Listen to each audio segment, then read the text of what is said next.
Hello, welcome back. Last week we made a declaration and I'm so happy we enjoyed it. We liked it, we learned something from it, and if you missed it, don't forget to go check it out before you watch or before you listen to this episode of today. We said much, we said enough, we said get up girl, get up women, get up ladies, for you, not for anyone else. And I hope you felt something shift when you heard those words, when you had a declaration, when you had yourself shifting within yourself. I hope something in you stood a little, at least straighter for you. It was lightened to understand. Today, we go somewhere that feels uncomfortable at first, but I know it's worthy our time of listening. But we need to be very honest about what losing ourselves or what losing yourself actually looks like. I understand that losing yourself is more of a quiet version, a slow version, a version most of us lived through without even realizing it was really happening. This is the episode where we name it, and in naming it, we begin to release it. Release and release until you understand yourself even more. You find yourself better. You become the one you've been looking for. And this is what I got to understand, that nobody wakes up one morning and decides to disappear. This is what I have experienced on my journey. It didn't happen at all once, neither even in one day. It happened in increments, surrenders, adjustments, gradually, to the extent that piece by piece started to break until I lost who I truly was. This is how it looks like. It looks like changing how you speak in a room because someone made you feel too loud enough or loud once. Maybe slinking your opinions down to summaries and then to silence because it was easier than argument that followed. Or rerouting your old schedule, maybe your old energy, your old sense of what a day means to you around someone else's mood. And this affects you to lose that one. Maybe at some point you forget what actually enjoyment is because you have spent so long enjoying what other people's options feels like to you. And this brought this catching yourself in a mirror and feel like a stranger just because the woman looking back at you has been performing for so long. She has forgotten what he really faces like it. It looks like being surrounded by people and still feel completely alone. That's what losing yourself feels like. Until one day you look around at the life you have been so carefully managing and you realize none of it was built around you. And this is the terrifying and the hardest part. You're not even sure who you are anymore. But at least today, we are finding back our way to the highest. There is a story in the Gospel of John that I can't stop thinking about when I think about women who have lost themselves, who have poured themselves into person after person and still come up empty. That woman at the well. I know most of us, we have heard about this story. This is a woman who used to go at the midday when the other women came together in a cool of the day. This is a woman who went at noon alone in that hot heat to go fetch water. She had 5 husbands. The man she was with was not her husband. She had built her entire existing life around relationship after relationship, each one promising something, each one leaving her more even depressed than the last one. And she came to the well one day, alone still, because somewhere along the way, she had become someone whose story was too complicated, too messy, too much to engage with others. She came to draw water, just as an ordinary task of survival. And then Jesus was there that day, and he asked her for water. The conversation that followed changed everything. He did not begin with her faults, her failures. He didn't even summarize her by her history. What she did, he said something that has stayed with me. Everyone who drinks this water will be thirsty again.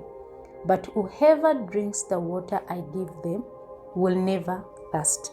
Indeed, the water I give them will become in them a spring of water, welling up to eternal life. That is really amazing. Here is what I believe this woman has been doing her whole life. She had been going to people, to relationships, to external validation, to the approvals of whoever was in front of her, trying to fix something that only the living water could fix or could fill her. I want to ask you a simple question I had to ask myself. Where have you been drawn from? Have you been drawing your sense of worth from someone else's approval?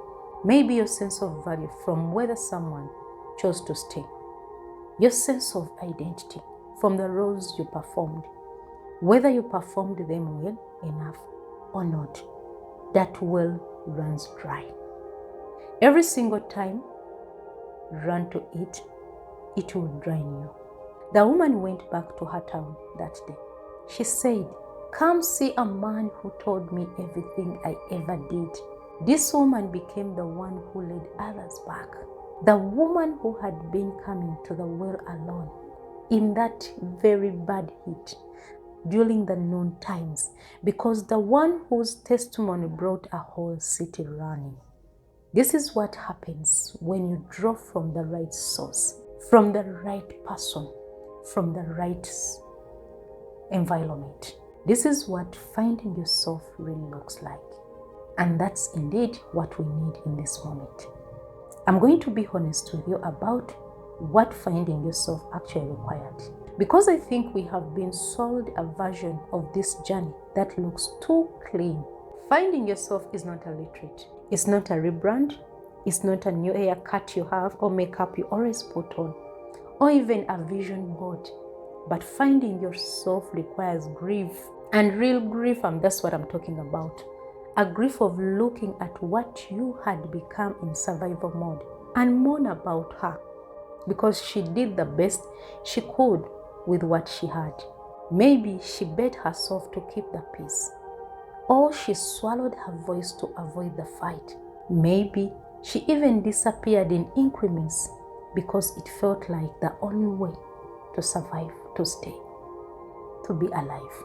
She did what she had to do, and now it's time to let her rest.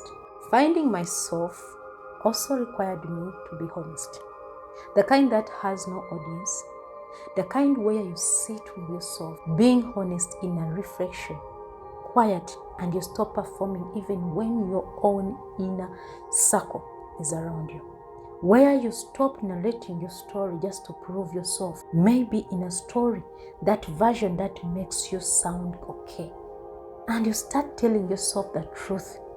That's what finding yourself is. That's what I discovered. The truth is that some of the choices you made were not really choices at all. The truth is that you have been living on outside of your life for so long that you could not even detect what is inside you. It required permission. Permission to want things, permission to take space, permission even to say this is not working for me without a paragraph of apologizing. Permission to be in process, a permission to not have it figured out and still be worth of good things. The moment I permitted myself to be a work in progress and still a person of a full worth, something in me changed, shifted, raised, and this is how I found me. In the grief with my honesty, daily small deliberate decision to come back to myself. One quiet moment always every single day. I want to leave you with 3 things. You can do it this week. Maybe get a day and fix yourself. Get yourself time, because the truth is, to start over, you need time. You need grace. The first thing you have to do is that name one thing you stopped doing that used to make you feel like yourself, maybe uplifted you. Maybe it was something like tailoring, maybe counseling, writing, whatever it comes your mind, what you did before. Sit in a room with it Give it a name. Meditate and revise. Observe it. Write it down. And this week, do just something small about it. Not for anyone else to see, just for you, as an act of return, to remind you of the person you were before. Secondly, notice when you edit yourself in real life. Pay attention to the moments just before you speak. When you catch yourself about to sling the sentence down, soften opinions, pulling the thoughts back before it reaches your lips. You don't have to be perfect. You don't have to speak every thought. But what I can tell you is that notice the edit. Because the noticing is the beginning of your choice, the beginning of the choice. You can't reclaim a voice you have not first acknowledged you were silencing. The third point is that ask yourself honest questions. Honest ones, not sugar-coated ones. Questions like, if nobody needed me to be a particular way today, who would I actually be? Just sit and meditate. Think about it. Just imagine. Not even just imagining, but also feel it. Feel that question. Be honest with yourself and ask it. Sit with it. Do not rush about it. Let it take the space of you so that you bring out the honest question, the honest answer of the question. And if you find yourself with an answer, you're not ready to say it loud, come and say it in our reclaim session. That's exactly what that space was built for. The link is in the description. Just check it out if you get time. Be honest with yourself. I want to say something which is very important here. You did not lose yourself because you were weak. You lost yourself because you loved people who demanded your disappearance as a price of connection. Maybe the world taught you early that a woman who takes up too much space is a dangerous one. I heard that many times. That was a guilt which rolled in my head for a long period of time. So you made yourself smaller and smaller and smaller until you were normal. It started feeling like a cage, a prison to you. At some point, you even named it hell. And here you are, listening to this, which means something in you already knows. You were always in there, behind the performing, managing, the years of accommodating and adjusting and thinking. She was always in there, waiting, patient, and ready to wake up. The woman at the well found her when she stopped going back to the wells that ran dry and drank from the one that never would. You are drinking from something different now, from the truth, from the reality. And this is going to change you. I praise you because I am fearfully and wonderfully made. Your works are wonderful. I know that full well. That's a reminder. That's what you have to remind yourself. Fearfully and wonderfully made. Not once, not even any time, not even before everything happened. I'm talking about now and forever, in the midst of your becoming. Know it full well. And if this episode stirred something real, a reclaim session is for a woman who is ready to stop drifting and start returning to herself with intention, honesty, and support. Find the link in the description below. I'll see you in the next episode, which is going to close our season 1 of Becoming Again. See you there. Until next time. Bye-bye. Love you all.